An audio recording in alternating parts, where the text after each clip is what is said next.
जय माता दी दोस्तों, हर हर महादेव। स्वागत है आपका हमारे YouTube चैनल अभव्या वर्ल्ड में। दोस्तों, आइए महादेव का ध्यान करते हुए सुनते हैं सोमवार की व्रत कथा।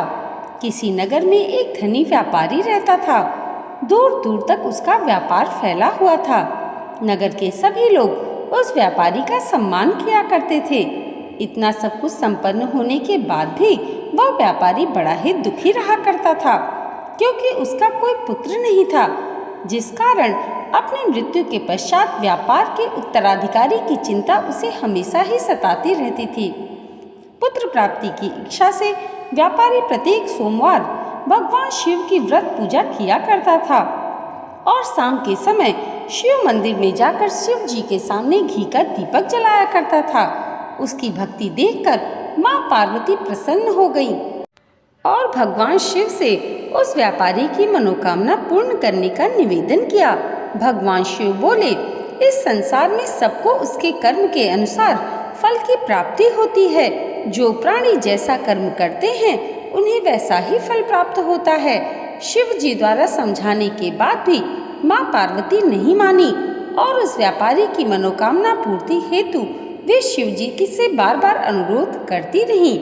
अंत में माता के आग्रह को देखकर भगवान भोलेनाथ को उस व्यापारी को पुत्र प्राप्ति का वरदान देना ही पड़ा।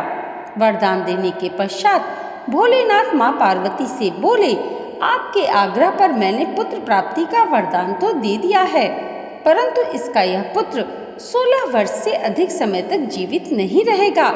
उसी रात भगवान शिव उस व्यापारी के स्वप्न में आए और उसे पुत्र प्राप्ति का वरदान दिया और उसके पुत्र के 16 वर्ष तक जीवित रहने की भी बात बताई।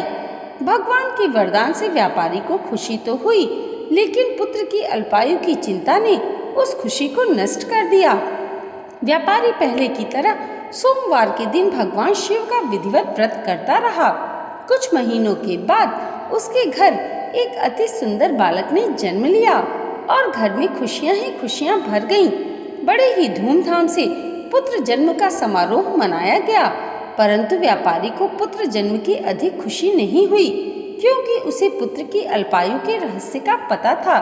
जब पुत्र 12 वर्ष का हुआ तो व्यापारी ने उसे उसके मामा के साथ पढ़ने के लिए वाराणसी भेज दिया। लड़का अपने मामा के साथ शिक्षा प्राप्ति हेतु चल दिया। रास्ते में जहाँ भी मामा भांजे विश्राम हेतु रुकते, वहीं यज्ञ करते और ब्राह्मणों को भोजन कराते।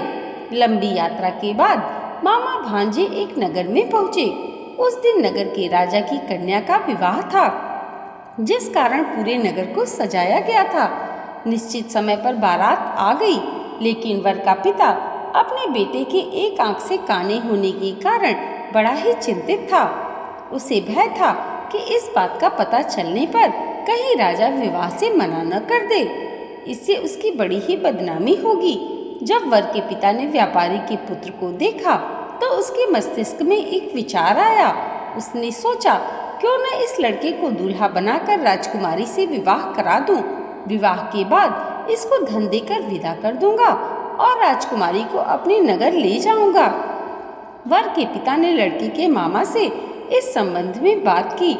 मामा ने धन मिलने के लालच में वर के पिता की बात स्वीकार कर ली। लड़के को दूल्हे का वस्त्र पहनाकर राजकुमारी से विवाह कर दिया गया। राजा ने बहुत सारा धन देकर राजकुमारी को विदा किया। शादी के बाद जब लड़का राजकुमारी के साथ लौट रहा था तो वह सच छिपा न सका और उसने राजकुमारी की ओढ़नी पर लिख दिया, राजकुमारी, तुम्हारा विवाह मेरे साथ हुआ था। मैं तो वाराणसी पढ़ने जा रहा हूँ और अब तुम्हें जिस नवयुवक की पत्नी बनना पड़ेगा वह काना है। जब राजकुमारी ने अपनी ओढ़नी पर लिखा हुआ पढ़ा तो उसने काने लड़के के साथ जाने से मना कर दिया। राजा को जब ये सब बातें पता लगी तो उसने राजकुमारी को महल में ही रख लिया। उधर लड़का अपने मामा के साथ वाराणसी पहुंच गया और गुरुकुल में पढ़ना शुरू कर दिया। जब उसकी आयु 16 वर्ष की हुई तो उसने यज्ञ किया। यज्ञ की समाप्ति पर ब्राह्मणों को भोजन कराया और खूब अन्न वस्त्र दान दिए। रात को वह अपने शयन कक्ष में सो गया। शिव जी के वरदान के अनुसार शयनावस्था में ही उसके प्राण पखेरु उड़ गए। सूर्योदय पर मामा मृत भांजे को देखकर रोने पीटने लगा। आसपास के लोग भी एकत्र होकर दुख प्रकट करने लगे। लड़के के मामा के रोने विलाप करने के स्वर समीप से गुजरते हुए भगवान शिव और माता पार्वती ने भी सुने। माता पार्वती ने भगवान से कहा, प्राणनाथ, मुझे उसके रोने के स्वर सहन नहीं हो रहे हैं। आप इस व्यक्ति के कष्ट को अवश्य दूर करें। भगवान शिव ने माता पार्वती के साथ अदृश्य रूप में जाकर देखा तो भोलेनाथ माता पार्वती से बोले, यह तो उसी व्यापारी का पुत्र है जिससे मैंने 16 वर्ष की आयु का वरदान दिया था। इसकी आयु पूरी हो गई है। माँ पार्वती ने भगवान शिव से निवेदन कर उस बालक को जीवन देने का आग्रह किया। माता पार्वती के आग्रह पर भगवान शिव ने उस लड़के को जीवित होने का वरदान दिया और कुछ ही पल में वह जीवित होकर उठ बैठा। शिक्षा समाप्त करके लड़का मामा के साथ अपने नगर की ओर चल दिया। दोनों चलते हुए उसी नगर में पहुँचे जहाँ उसका विवाह हुआ था। उस नगर में भी यज्ञ का आयोजन किया। समीप से गुजरते हुए नगर के राजा ने यज्ञ का आयोजन देखा और उसने तुरंत ही लड़के और उसके मामा को पहचान लिया। यज्ञ के समाप्त होने पर राजा मामा और लड़के को महल में ले गया और कुछ दिन उन्हें महल में रखकर बहुत सा धन, वस्त्र आदि देकर राजकुमारी के साथ विदा कर दिया। इधर भूखे प्यासे रहकर व्यापारी और उसकी पत्नी बेटे की प्रतीक्षा कर रहे थे।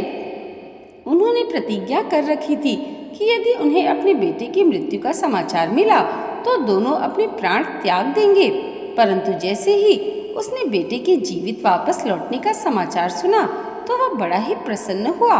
वह अपनी पत्नी और मित्रों के साथ नगर के द्वार पर पहुंचा। अपने बेटे के विवाह का समाचार सुनकर पुत्र वधू राजकुमारी को देखकर उसकी खुशी का ठिकाना न रहा। उसी रात भगवान शिव ने व्यापारी के स्वप्न में आकर कहा, हे श्रेष्ठी, मैंने तेरे सोमवार के व्रत करने और व्रत कथा सुनने से प्रसन्न होकर तेरे पुत्र को लंबी आयु का वरदान दिया है। पुत्र की लंबी आयु जानकर व्यापारी अत्यंत प्रसन्न हुआ। शिव भक्त होने तथा सोमवार का व्रत करने से व्यापारी की सभी मनोकामनाएं पूर्ण हुई। इसी प्रकार जो भक्त सोमवार का विधिवत व्रत करते हैं और व्रत कथा पढ़ते या सुनते हैं, उनकी सभी इच्छाएं पूरी होती हैं। हर हर महादेव। दोस्तों, आज की ये वीडियो अगर आपको अच्छी लगी हो तो कमेंट बॉक्स में हर हर महादेव और जय माता पार्वती ज़रूर लिखिएगा और इसे लाइक और हमारे चैनल पर पहली बार आए हैं तो सब्सक्राइब करना मत भूलिएगा। भगवान भोलेनाथ और माता पार्वती की कृपा आप सबके जीवन पर सदैव ऐसे ही बनी रहे, इसी मंगल कामना के साथ मिलते हैं अगले वीडियो में। तब तक के लिए जय माता दी। हर हर महादेव।